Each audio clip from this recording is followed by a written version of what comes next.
नमस्कार। आज हम बात करेंगे हिंदी और मराठी सिने सृष्टि के जाने माने कलाकार डॉक्टर श्रीराम लागू के बारे में। इनके जीवन पर आधारित एक मराठी किताब है आम्हाला भेटलेले डॉक्टर श्रीराम लागू। इसी किताब के बारे में आज मैं आपको बताने जा रही हूँ। सन 2002 की बात है जब डॉक्टर लागू की 75वीं सालगिरह थी। इनके छोटे भाई विजय लागू ने उस वक्त इस किताब की संकल्पना की। इसे वास्तविकता में बदलने का काम किया पुष्पा भावे जी ने। प्रख्यात शास्त्रीय गायिका श्रीमती मालिनी राजरकर द्वारा इस किताब का प्रकाशन किया गया। लगभग 50 से भी अधिक सालों तक डॉक्टर लागू सिने सृष्टि और रंगमंच के काफी मशहूर कलाकार रह चुके हैं। इन्होंने मराठी थिएटर से अपने अभिनय की शुरुआत की थी। बाद में इन्होंने हिंदी सिनेमा में भी काम किया।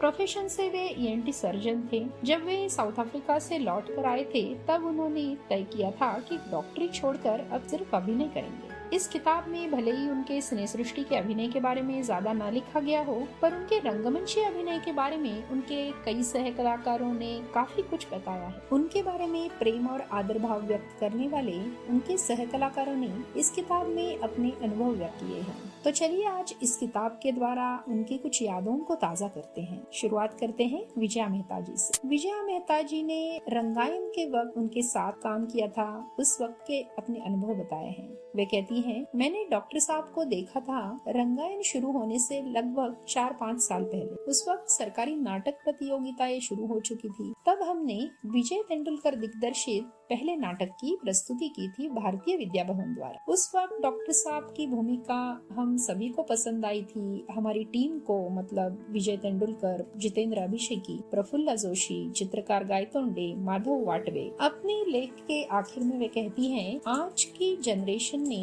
रंगायन के वक्त का हमारा काम देखना चाहिए था, ऐसा कई बार लगता है। डॉक्टर साहब और मैंने साथ में किया हुआ काम देख के शायद वे समझ पाते कि नेचुरल एक्टिंग की ताकत क्या होती है।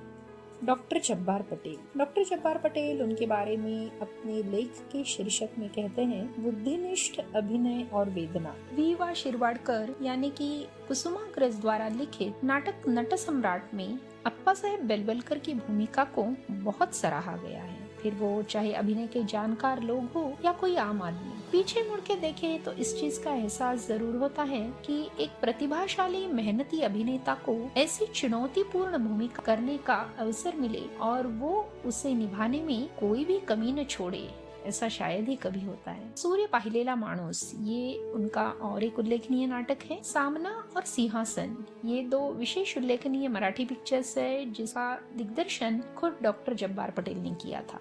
नीलू फुले उनके बारे में कहते हैं कि कोई भी काम एक बार हाथ में लेने पे उसे मन लगा कि कैसे करे, ये हमने डॉक्टर लागू से सीखा। रंगमंचनिष्ठ, समाजनिष्ठ, एक ब्रिटिश जेंटलमैन। महेश एलकुंचवार उनके बारे में कहते हैं, खुद की और दूसरों की निजता का वे जहाँ तक हो पूरा सम्मान करते थे। एक बार मैंने अपना आत्मा पर लेख उन्हें पढ़ने दिया था। फिर पूछा कैसा लगा, तो उन्होंने जवाब दिया, पढ़ते वक्त कुछ अजीब सा लगा।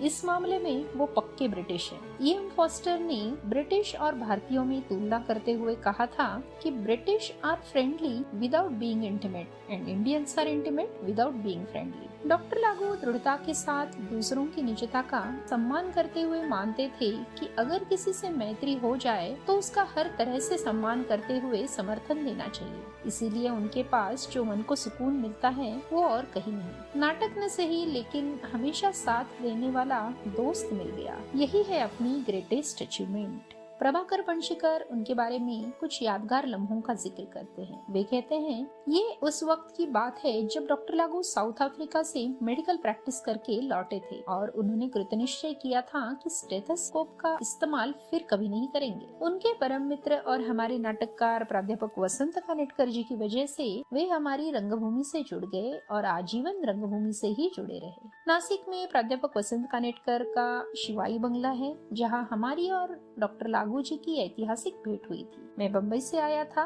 और डॉक्टर लागू अपनी अफ्रीका से लाई हुई मर्सिडीज कार में पूना से आए हुए थे। औरंगजेब ने अगर कोई दगा फटका किया तो कोई साथ में चाहिए, इसीलिए हमारे डॉक्टर वसंतराव देशपांडे जी को भी साथ ले आए थे। उस वक्त उन्होंने संभाजी की भूमिका को ये कहते हुए स्वीकार किया कि ये भूमिका तो औरों ने भी की है और फिर ये डेड रोल भी है।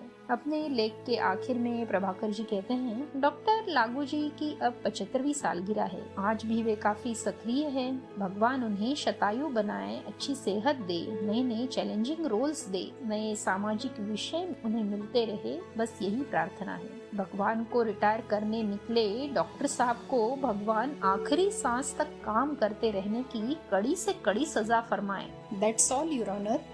विजय केंकरे उनका उल्लेख अपने लेख के शीर्षक में करते हैं, एक सर्जनशील रंगकर्मी। अभिनय के 4 अंगों में से वाचिक अभिनय के बारे में डॉक्टर लागू से बढ़ के कोई अभिनेता मैंने तो आज तक नहीं देखा। नट सम्राट, हिमालय की सावली, उद्वस्त धर्मशाला, इन नाटकों में से उनकी आवाज आज भी कानों में गूंज उठती है। इंग्लैंड में कहते हैं कि अंग्रेजी कैसे बोली जाए तो सर जॉन गुलवुड की तरह, उसी तरह मराठी कैसे बोली जाए तो डॉक्टर श्रीराम लागू की तरह। वाचिक अभिनय ये डॉक्टर लागू जी की लिखी हुई बहुत महत्वपूर्ण किताब है। रंगभूमि से जुड़े हुए हर कलाकार को इसे जरूर पढ़ना चाहिए, इसका अध्ययन करना चाहिए। सहज सरल भाषा, सुस्पष्ट विचार और अपने मन में उठे हुए सारे सवालों के जवाब, विविध शंकाओं का समाधान और डॉक्टर ENT सर्जन होने का आधार, ये है इस किताब के कुछ उल्लेखनीय पहलू। ज्योति सुभाष, इन्होंने डॉक्टर साहब के साथ हाल ही के कुछ सालों में काम किया हुआ है। वे अपने लेख में कहती हैं, आत्मकथा नाटक की पात्र योजना हुई तब डॉक्टर साहब, सुहास जोशी, शुभांगी गोखले और मैं। प्रतिमा कुलकर्णी का दिग्दर्शन था। नाटक तो बढ़िया था ही, पर वे दिन भी बहुत बढ़िया थे। इसी दौरान मुझे मुंबई में 2 घर मिले, एक प्रतिमा का और दूसरा डॉक्टर साहब और दीपा। सुधा करमरकर कहती हैं, डॉक्टर श्रीराम लागू, संभाजी द थर्ड। प्राध्यापक वसंत कानेटकर का एक मराठी नाटक था, इथे उशाळला मृत्यू। इस नाटक की रिहर्सल शुरू हो चुकी थी। 11 अप्रैल 1969 की बात है। डॉक्टर लागू का पहला नाट्य प्रयोग पंढरपुर में तय हुआ था। नाटक शुरू हो चुका था। गणों जी शिर्के मतलब चित्तरंजन बापू का डायलॉग था, हमने सुना है कि महाराज ने कुछ खूबसूरत नाटकशालाओं को आसरा दिया है। उसके बाद डॉक्टर लागू का पहला डायलॉग था।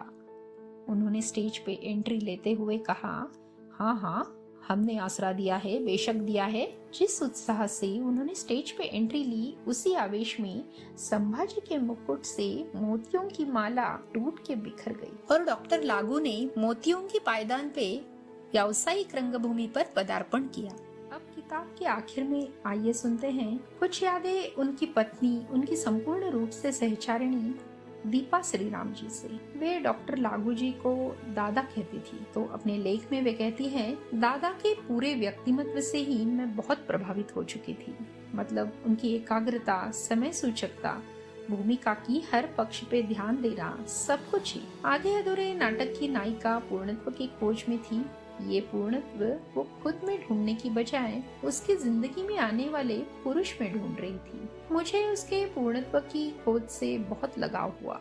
मैं भी खुद को ढूंढ रही थी और इसमें मेरी मदद करे, मुझे प्रोत्साहित करे, ऐसे दोस्त भी मैं ढूंढ रही थी। आधे अधूरे नाटक की रिहर्सल शुरू हुई और कुछ ही दिनों में ये एहसास हुआ कि जिस व्यक्तिमत्व की खोज में मैं हूँ वो तो दादा में ही है। ऐसा लगा कि दादा का अनुकरण किया तो बस, लेकिन वो कितनी कड़क साधना होगी इसका अंदाजा न था।